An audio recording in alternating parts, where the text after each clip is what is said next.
दीदी ओ दीदी कहकर ममता बनर्जी को छेड़ने चिढ़ाने वाले, लड़की अचार बेचे तो ज्यादा बिकेगा जैसा सेक्सिस्ट टपोरी बयान देने वाले, गुजरात में एक लड़की की जासूसी के आरोपी रहने वाले, शशि थरूर की पत्नी को 50 करोड़ की गर्लफ्रेंड बताने वाले, राहुल गांधी के पिता और दादा के गांधी सरनेम पर सवाल उठाने वाले, परनाना के सरनेम नेहरू का मजाक उड़ाने वाले, नरेंद्र मोदी के पिता का गलत नाम ले लिया तो कांग्रेस प्रवक्ता को असम पुलिस ने गिरफ्तार कर लिया।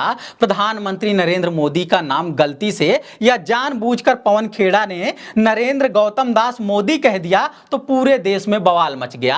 आरोप लगा कि अडानी को प्रधानमंत्री मोदी का बाप बताया जा रहा है। सफाई दी गई कि नहीं बस गौतम अडानी का दास बताया जा रहा है, क्योंकि प्रधानमंत्री मोदी के पिताजी का नाम दामोदर दास है, इसलिए सारा कंफ्यूजन हो रहा है कि दामोदर की जगह गौतम का नाम लिया जा रहा है या सिर्फ दास शब्द पर फोकस किया जा रहा है। वैसे दास का मतलब होता है गुलाम, जो नहीं टाल पाता है अपने मालिक की कोई बात। तो पीएम मोदी को ही स्पष्ट कर देना चाहिए कि उनके बारे में जो कहा जा रहा है सही कहा जा रहा है या गलत कहा जा रहा है। खुद को बता रहे थे प्रधान सेवक यानी जनता का सेवक, मगर तमाम रिपोर्ट देखें तो कुछ और ही खुलासा हो रहा है। प्रधानमंत्री अगर प्रधान सेवक हैं तो एक ही व्यक्ति क्यों प्रधान हुआ जा रहा है? वैसे बिना मतलब की बहस में उलझ रहे हैं मीडिया और पक्ष विपक्ष के लोग। असल सवाल यह है कि अडानी को सब कुछ क्यों सौंप दिया जा रहा है? झूठ, फ्रॉड विज्ञापन और साठगांठ पर खड़ा है जो अडानी का पूरा साम्राज्य, उसके पतन का क्यों इतना बचाव किया जा रहा है?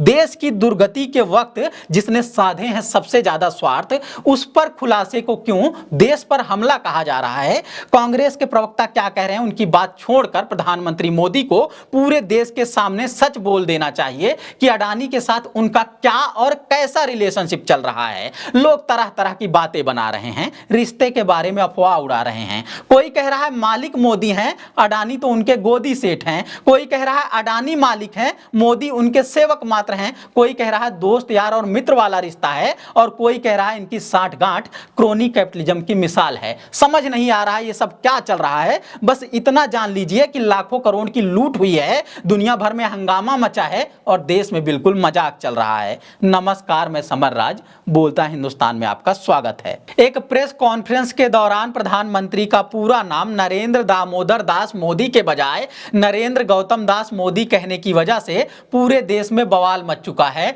हालांकि बहुत दिनों बाद कांग्रेस अपना एजेंडा घर घर पहुंचाने में सफल दिख रही है। मीडिया खुद ही दिन रात इस पर चर्चा कर रहा है। अधिकतर बहस तो हो रही है गलत नाम लिए जाने पर, मगर इसी बहाने लोगों को पता चल रहा है कि अडानी समूह पर सवाल करते हुए कोई रिपोर्ट आई है जिससे उन्हें लाखों करोड़ का नुकसान हो चुका है। साथ ही इस बात पर भी चर्चा हो रही है कि सारी सफलता के पीछे मोदी अडानी के साठगांठ का रिश्ता है। हां, इस रिश्ते को क्या नाम दिया जाए, बस इसी बात पर विवाद चल रहा है। मीडिया वालों के तो खुद ही मालिक माई बाप हैं गौतम अडानी, तो वो चाहते हैं कि उनकी तरफ से सम्मानजनक रिश्ता कहा जाए। भाजपा नेता प्रवक्ता तो मानते और कहते रहते हैं कि देश के बाप हैं नरेंद्र मोदी, इसलिए वो चाहते हैं कि उनकी तरफ से सम्मानजनक रिश्ता कहा जाए। विपक्षी नेताओं और प्रवक्ताओं को पता है कि 1 और 1 11 बन जाते हैं मोदी और अडानी, इसलिए चाहते हैं कि दोनों के इस रिश्ते की पोल खुल जाए। बस इतनी सरल कहानी है और इसी के इर्द गिर्द सारा विवाद चल रहा है।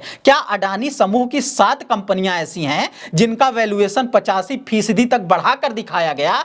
इसका जवाब नहीं दिया जा रहा है। गौतम अडानी के बड़े भाई विनोद अडानी ऑफशोर कंपनियों और लॉबी का इस्तेमाल करके क्या बाहर से पूरा बिजनेस चला रहे हैं? इसका जवाब नहीं दिया जा रहा है। निवेशकों समेत अडानी समूह से जुड़े हजारों लोगों को झूठ और भ्रम में क्यों रखा गया, इसका जवाब नहीं दे रहे हैं। बस बात बात पर हंगामा कर रहे हैं, बिना मतलब की बात पर बहस कर रहे हैं। देश को क्यों लूट और बर्बाद कर रहे हो, ऐसा सवाल किया जाए तो उसे ही देश पर हमला बता रहे हैं। मोदी के साथ रिश्ते को अडानी कोई नाम दें या ना दें, मगर विक्टिम कार्ड खेलने या कहें पीड़ित बन जाने की ट्रेनिंग वहीं से पा रहे हैं। किसके कितने करीबी हैं गौतम अडानी, मानो खुलेआम ऐलान कर दे रहे हैं।